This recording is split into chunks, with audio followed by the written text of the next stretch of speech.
অনেক চা ভালো দেখি বসা দেখি এই দুটো চা দেন তো ভাই টাকা আছে টাকা তো আছে আগে টাকা দাও তারপরে চা আমার দোকানটা বাকি খাইতে খাইতে সব দোকানটা হুত্তুর বানা লাইছে তোমার ঘরে চা খাওয়াই তোমার ঘরে সবসময় চা খাওয়াই আর আমার ওই চা টিয়া না দিয়ে দুধ দাও আজকে যেটা বাকির কথা কইবে এই চলা লইছি চলা দিয়া একের দরুম আমি এই যে প্রতিদিন চা বানাই আমার চিনির কেজি 160 টাকা আমার চিনি পর্যন্ত আমার বাড়ার মধ্যে চিনি নাই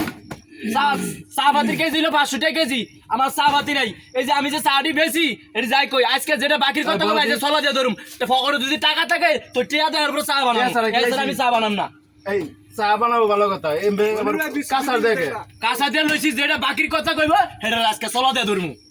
আরে চা দেন না তো কথা বাদ দে আমরা কি বাকি খাবার আইছি বাকি খাবার আইছি আমি চাই খান দাও আছে এত জায়গাটাই বানাই চাই খান দাও না চাও খাইতে ও ভিডিও খাইতে যাও তোমরা যাও এই বাকির কথা কইলে চলা দিয়ে ধরমু একবারে বাকির কথা এই যে কাঁচা দিয়ে লইছি যেটা বাকির কথা কইব চলা দিয়ে দিব ভাই দোকানদার ভাই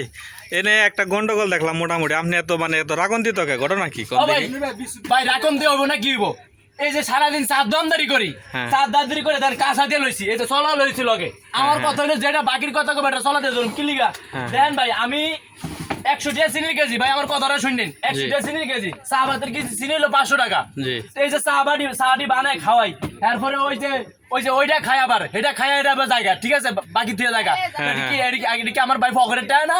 লিখে কইছি যেটা বাকির কথা কইবো এটা ভাই চলা দিয়ে ধরুন কি লিখা ভাই দেখেন আপনি এই যে চিনির কেজি 160 টাকা এই যে চা পাতের কেজি 500 টাকা এমন হলে আমার দোকান থাকবো কোন ভাই না ঠিক আছে ভাই আমার কথা হচ্ছে সকল চার দন্দরকে বলছি সবাই ভাই যেটা বাকির কথা কইবে এটা চলা দিয়ে দিবেন ঠিক আছে ভাই ঠিক আছে